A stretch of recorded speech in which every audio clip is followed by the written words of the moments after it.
ከሰሜን ኮሪያና ከኢራን ቀጥሎ በርካታ ማዕቀቦች የተጣሉባት ሀገር ናት። 25000 ማዕቀቦች። ከዚህ ባሻገር ሀገሪቷ ካለፉት 4 ዓመታት ወዲህ በጦርነት ውስጥ ናት። ያም ሆኖ ግን አሁንም የዓለማችን ልዕለ ኃያሉ ሀገር ናት። በተለይ ደግሞ አሁን ላይ ያከናወነቻቸው ያሉት ሜጋ ፕሮጀክቶቿ አግራሞትን የሚፈጥሩና ኃያልነቷን ያረጋገጡ ናቸው።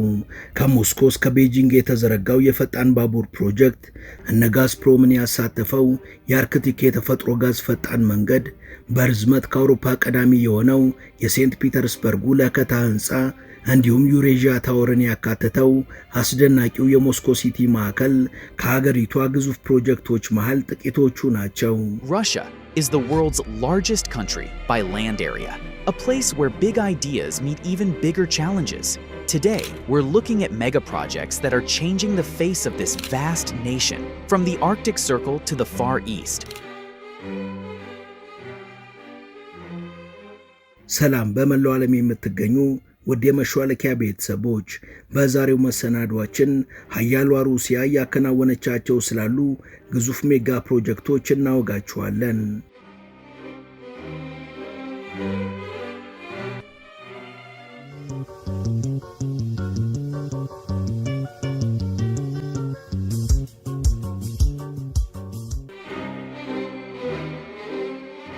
የሶቪየት ህብረት መሪ የነበሩት ሚካኤል ጎርባቾቭ ሀገራቸውን በትክክለኛ ጎዳና የሚያራምድ መሪ በመተካቱ ረገድ ጠንቃቃ ነበሩ። ሰውየው ለሩሲያ ተስማሚ ያሉትን መሪ ወደ መንበሩ ለማስጠጋት በሚያደርጉት ሙከራ በአንድ ወር ጊዜ ውስጥ 3 መሪዎችን ማፈራረቅ ግድ ብሏቸው ነበር። ፑቲን ያለበት የአመራር ቡድን ብቅ ካለ በኋላ ግን ቀጣዩ መሪ ማን ይሁን የሚለውን ጥያቄ በአግባቡ መልሱን ማግኘት ችለዋል። ሩሲያ ከሶቪየት ህብረት መፍረስ በኋላም ቢሆን በዓለም አቀፉ መድረክ የነበራት ጉዞ አልጋ ባልጋ አልነበረም። ይሁንና በህዝቧና በመሪዎቿ ጽናት በርካታ ፈተናዎችን መወጣት ችላለች። ሩሲያ በምዕራባውያኑ ድጋፍ በየአቅጣጫው ይሰነዘሩባት የነበሩትን የሽብርና የአማጽያን ጥቃቶችን በብቃት ስትቋቋም ከመቆየቷ በተጨማሪ ሶቪየት ህብረት ሳለች ተከምሮባት የነበረውን የብድር ክምርን በማራገፍ ህዝቦቿ አንገታቸውን ቀና አድርገው እንዲሄዱ አድርጋለች። ሩሲያ በ2022 ከዩክሬን ጋር የገባችበትን ጦርነት ተከትሎም ከ25000 በላይ ማዕቀቦች ቢጣሉባትም ሀገሪቷ ግን እንኳን 25000 ቀርቶ አንድም ማዕቀብ የተጣለባት ሳትመስል በሁሉም ዘርፍ መመንደጓን ቀጥላለች። ኢኮኖሚዋ ምዕራባውያኑ የጠበቁትን ያህል ሊንኮታኮት ቀርቶ ቀደም ባሉ 10 ዓመታት ባልታየ መልኩ በ2024 ላይ ከፍተኛ እድገትን ማስመዝገብ መቻሉን IMF አስታውቋል።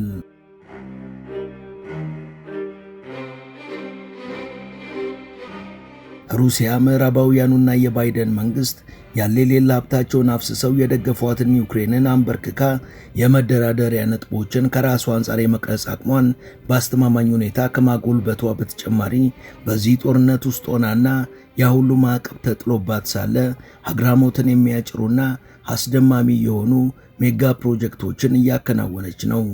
በአሁኑ ወቅት በግንባታ ላይ ካሉና በተለያዩ ዘርፎች ከሚተገበሩ የሩሲያ ግዙፍ ፕሮጀክቶች መሃል የሚከተሉትን ለዛሬ እናስቃኛቸዋለን።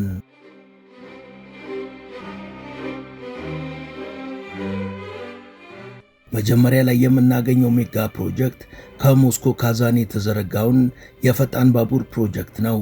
በ25 ቢሊዮን ዶላር እየተገነባ ያለው ይህ የፈጣን ባቡር ፕሮጀክት ለወትሮ 12 ሰዓት ይፈጅ የነበረውን ከሞስኮ እስከ ካዛን የሚደረገውን ጉዞ ወደ 3 ሰዓት ተኩል የሚቀንስ ግዙፍ ፕሮጀክት ነው። ይህ የፈጣን ባቡር ፕሮጀክት በሰዓት 400 ኪሎ ሜትር የሚጓዙ ባቡሮችን የሚያስተናግድ ሲሆን ከ2 ዓመት በኋላ በ2027 ሙሉ ለሙሉ ተጠናቆ ስራ ይጀምራል ተብሏል። ይህ ፕሮጀክት በበጀት እጥረት ምክንያት በመሃል ላይ ተቋርጦ የነበረ ቢሆንም ቻይና ጣልቃ ገብታ በማገዟ አሁን ላይ ግንባታው ተቀላጥፎ እየተከናወነ ይገኛል።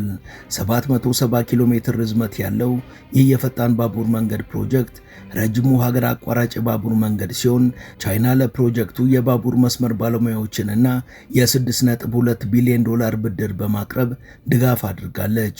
ይህ ብድር በ20 ዓመታት ጊዜ ውስጥ እንደሚከፈል የተገለጸ ሲሆን የግንባታ ግብዓቶቹም ከቻይና የተገዙ ናቸው።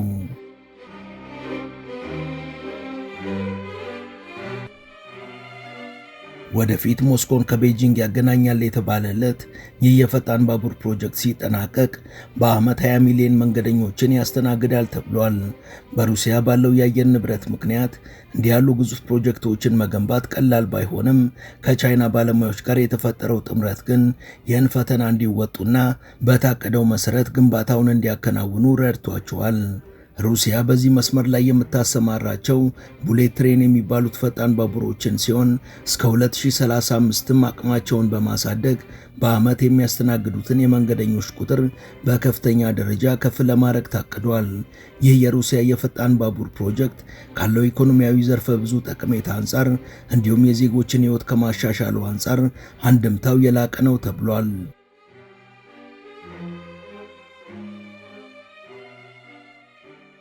በቀጣይ የምናየው ግዙፉና ዘመናዊው የባቡር መንገድ ፕሮጀክት እጅግ አስቸጋሪ በሆነው በአርክቲክ ክልል ውስጥ የሚገኘውንና የሩሲያ ክፍልን አቋርጦ የሚገነባው ፕሮጀክት ነው። 707 ኪሎ ሜትር ርዝመት ያለው ይህ የባቡር መንገድ ፕሮጀክት ያማል የተባለውን የሩሲያ የኢንዱስትሪ ዞንን በካራ ባህር በኩል ከአርክቲክ ውቅያኖስ ጋር የሚያገናኝ ነው። ይህ ደግሞ ተዝቆ የማያልቀው የሀገሪቷ የነዳጅ ዘይትና የተፈጥሮ ጋዝ ሀብት በቀላሉ ከገበያ መዳረሻዎች ጋር እንዲገናኝ ያደርጋል።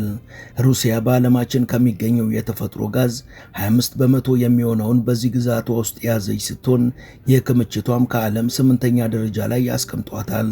በያማሊያ ግዛት የሚገኘው ይህ የባህር ወሽመጥ የሩሲያን 90 ከመቶ የተፈጥሮ ጋዝ ጥርቅምና 12 ከመቶ የነዳጅ ዘይት ጥርቅም የያዘ እንደመሆኑ የባቡር መንገድ ፕሮጀክቱ ኢኮኖሚያዊ ጠቀሜታ ጥያቄ ውስጥ የሚገባ አይደለም። ይህ ፕሮጀክት ነባር የባቡር ሀዲዶችን ማደስንም የሚጨምር ሲሆን ከ400 ኪሎ ሜትር በላይ አዳዲስ የሀዲድ ግንባታዎች እንዲሁም በሁለት ስፍራዎች ደግሞ የግዙፍ ድልድዮች ግንባታም ይከናወኑበታል።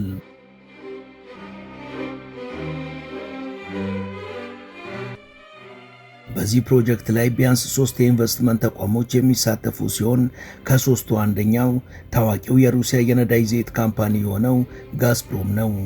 በመንግስትና በግል ተቋማት በጋራ በሚከናወነው በዚህ ፕሮጀክት ላይ የያማሊያ ግዛት አስተዳደር ህጋዊ ዶኩመንቶችን በማዘጋጀት ከመሳተፉ በተጨማሪ ከባቡር ሀዲዱ ጎን ለጎን አገልግሎት የሚሰጡ አውራ ጎዳናዎችንና አስፋልት መንገዶችን እየገነባ ይገኛል። ሶስተኛው ተቋም አርዜድዲ የሚባለው የሀገሪቷ የባቡር ድርጅት ሲሆን እሱም ከዚህ ቀደም በአካባቢው የነበሩ የባቡር ሀዲዶችን እንደገና መልሶ በመገንባት ይሳተፋል። የሩሲያው ግዙፍ የነዳጅ ካምፓኒ ጋዝፕሮም ደግሞ ከ100 ኪሎ ሜትር በላይ አዲስ የባቡር መንገድ የመገንባት ኃላፊነቱን ወስዶ ግንባታውን እያከናወነ ሲሆን ከሶስቱ ተቋማት የተረፈውን ቀሪውን የግንባታ ኃላፊነት ደግሞ የሩሲያ መንግስት ወስዷል። በሩሲያ ሰሜን አርክቲክ ክፍል የነበረውን የነዳጅ ማጓጓዝ ፈተና ከአዝጋሚው የቱቦ ሂደት በማላቀቅ አቅርቦቱን አስተማማኝ ከማድረጉ በተጨማሪ በሁለት የባቡር መስመሮች የአርክቲክ ግዛትን ከሰሜንና ከደቡቡ ክፍል ጋር በማገናኘት ፈጣኑና ቀልጣፋው የነዳጅ ዘይትና የተፈጥሮ ጋዝ የኤክስፖርት መንገድ ይሆናል ተብሏል።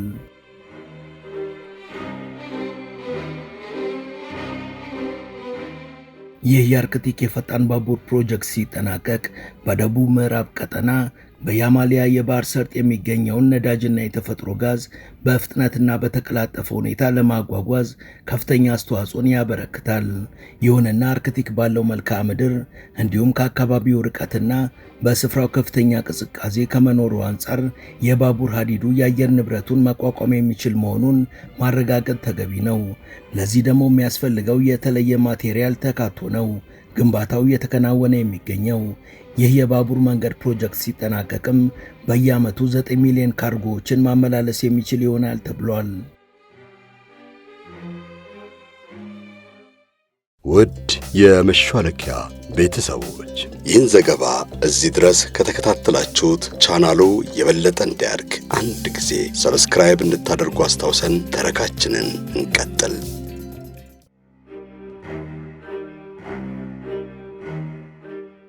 በመቀጠል የምናገኘው ግዙፉን የሞስኮ ቀለበት መንገድ ፕሮጀክት ነው። ከፍተኛውን የሞስኮ ትራፊክ መጨናነቅን ለማስተንፈስ ታስቦ ዲዛይን የተደረገው የግዙፍ ፕሮጀክት ግንባታው ከመጀመሩ በፊት ሐሳቡን ያፈለቁት ቭላዲሚር ፑቲን ሲሆኑ የፕሮጀክቱ በጀትም ከ1.4 ቢሊዮን ዶላር በላይ እንደሚሆን ተገምቷል።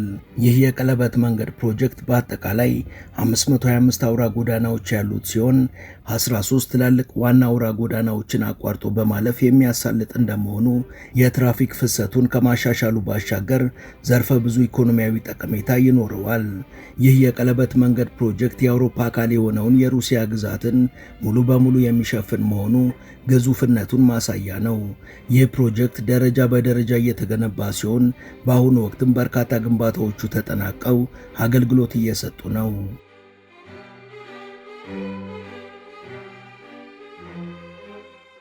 የሳይቤሪያ የተፈጥሮ ጋዝ ቱቦ ዝርጋታ ደግሞ ሌላው አነጋጋሪው የሩሲያ ሜጋ ፕሮጀክት ነው።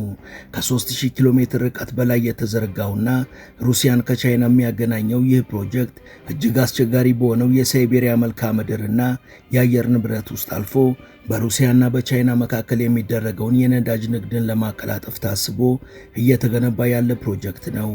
ይህ ፕሮጀክት ሩሲያና ቻይና በቅርቡ የተፈራረሙት የ400 ቢሊዮን ዶላር ፕሮጀክቶች አካል ሲሆን ሩሲያ በምዕራባውያኑ የማዕቀብ ናዳ ላለመሰበሯ ምስክር መሆን የቻለ ፕሮጀክት ነው።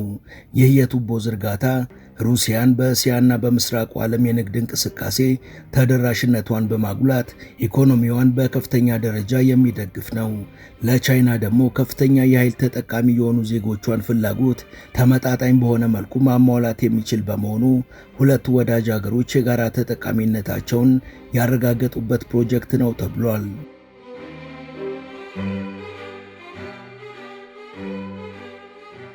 የሳይቤሪያ ኃይል በመባል የሚታወቀው ይህ የጋዝ ቱቦ ዝርጋታ በ2019 ስራው የተጀመረ ሲሆን በየዓመቱ 38 ቢሊዮን የተፈጥሮ ጋዝ የማመላለስ አቅም ይኖረዋል ተብሏል።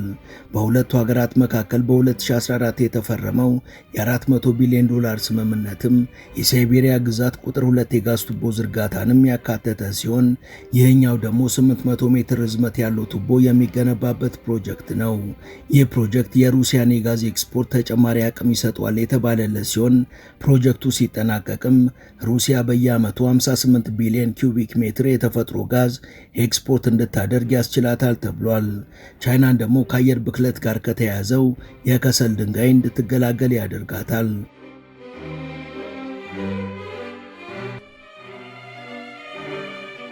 የአርክቲክ ፍሳሽ የተፈጥሮ ጋዝ ፕሮጀክት ሌላው የሩሲያ ሜጋ ፕሮጀክት ነው። ይህም ፕሮጀክት ከሌሎቹ ልዩ የሚያደርገው ግዝፈቱ ነው። በ23 ቢሊዮን ዶላር የሚገነባው ይህ ፕሮጀክት በዙር የሚገነቡ 2 ፈሳሽ የተፈጥሮ ጋዝ ማምረቻ ፋብሪካዎችን መገንባት የሚያካትት ነው። የግዙፍ ፕሮጀክት በአርክቲክ ክልል አዲስ ወደብ መገንባትንም ያካትታል። በፕሮጀክቱ እንደ ኖቭቴክ ያሉ የሩሲያ ከፍተኛ የተፈጥሮ ጋዝ አምራች ካምፓኒዎችና ቶታልና ሲኤንፒሲ የተባሉ ዓለም አቀፍ ካምፓኒዎች እንዲሁም የጃፓኑ አርክቲክ ኤልኤንጂ በባለ ድርሻነት የተሳተፉበት ፕሮጀክት ነው። ፕሮጀክቱ 3 ዙሮች እንዳሉት የተገለጸ ሲሆን አሁን ላይ የመጀመሪያው ዙር ተጠናቆ አገልግሎት እየሰጠ ይገኛል። ሩሲያ በጦርነት ውስጥ ብትሆንም ኢኮኖሚዋ ግን ከተገመተው በተቃራኒ መልኩ በእጅጉ ለማደጉ የዚህ ፕሮጀክት ሚና ከፍተኛ አስተዋጽኦ አበርክቷል ተብሏል።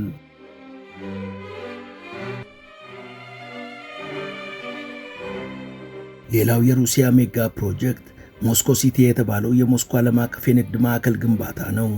ሞስኮን ዓለም አቀፍ የቢዝነስ ከተማ በማድረግ ከነ ለንደን እና ከነ ዱባይ ጋር መወዳደር እንድትችል ለማድረግ ያለመው ይህ ፕሮጀክት ግንባታው የታሰበው በ1990ዎቹ መጨረሻ አካባቢ ቢሆንም እስካሁን ግን ግንባታው አልተጀመረም ነበር። ከቅርብ ዓመታት ወዲህ ግን ፕሮጀክቱ በከፍተኛ ጥራትና ፍጥነት እየተገነባ ሲሆን በርካታ ሰማይ ጠቀስ ህንፃዎችና ያበረከቱ የገበያና የመዝናኛ ማዕከሎችም ግንባታቸው ከወዲሁ ተጠናቋል። ከነዚህ ውስጥ ተጠቃሹ ከክሬምሊን 4 ኪሎ ሜትር ርቀት ላይ የሚገኘው ግዙፉ የፌዴሬሽን ማማ የተሰኘው ህንፃ ነው።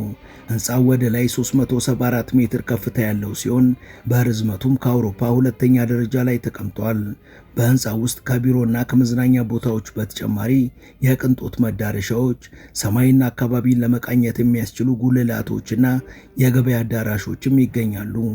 ከተጠናቀቁት ግንባታዎች ውስጥም ለጉብኝት፣ ለመዝናኛና ለቢዝነስ በሚሆን መልኩ የተገነቡት ሜርኩሪ ታወር፣ ዩሬዥያ ታወር እና ኬኦኬ ታወር የተባሉት ይገኙበታል። እነዚህ ህንፃዎች የራሳቸውን የዲዛይንና የአቅርቦት ልዩነቶችን ከውበት ጋር አጣምረው የያዙ ናቸው።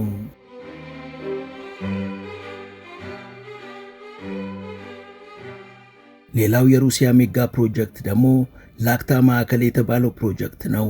በሴንት ፒተርስበርግ ከተማ የተገነባውና የሩሲያው ጋዝፕሮም ዋና መቀመጫ የሆነው ይህ የህንፃ ፕሮጀክት በተለየ መልኩ ከተቀረጹ የጠርሙስ አይነቶች የተገነባና በ5 ክንፎች የተዋቀረ በአይነቱ ልዩ የሆነ ግንባታ ነው። የህንፃው መልክም እንደ ሰማዩ መልክ የሚቀያየር መሆኑ ልዩ ውበትን ያጎናጽፈዋል። ህንፃው 464 ሜትር ቁመት ያለው ሲሆን በዚህም ከአውሮፓ ህንፃዎች ሁሉ በርዝመቱ ቀዳሚ የሆነው ህንፃ ሆኗል።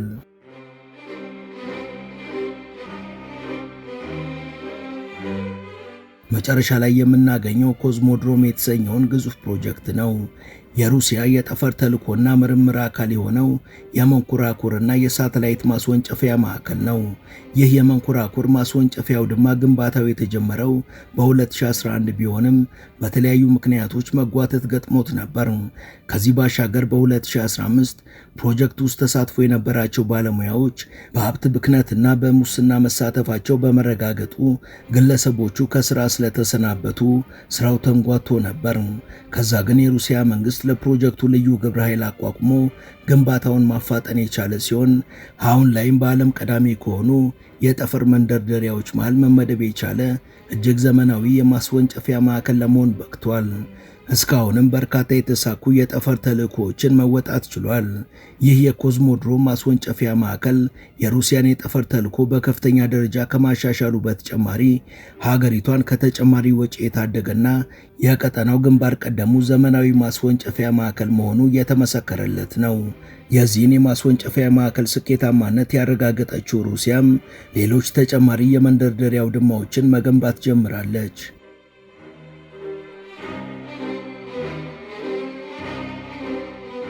ወደ ቻናላችን ቤተሰቦች ለዛሬ ያዘጋጀንላችሁ ይህን ይመስል ነበር። እስከ ዝግጅታችን ፍጻሜ አብራችሁን ስለቆያችሁ ከልብ እናመሰግናለን። በቀጣይ ቢሰሩ የምትሏቸውን ርዕሰ ጉዳዮች ብትጠቁሙን ደስ ብሎን እንቀበላለን። ቻናላችንን ላይክና ሰብስክራይብ ማድረግ አትርሱ እያልን ለዛሬ በዚሁ ተሰናበትን። መልካም ጊዜ።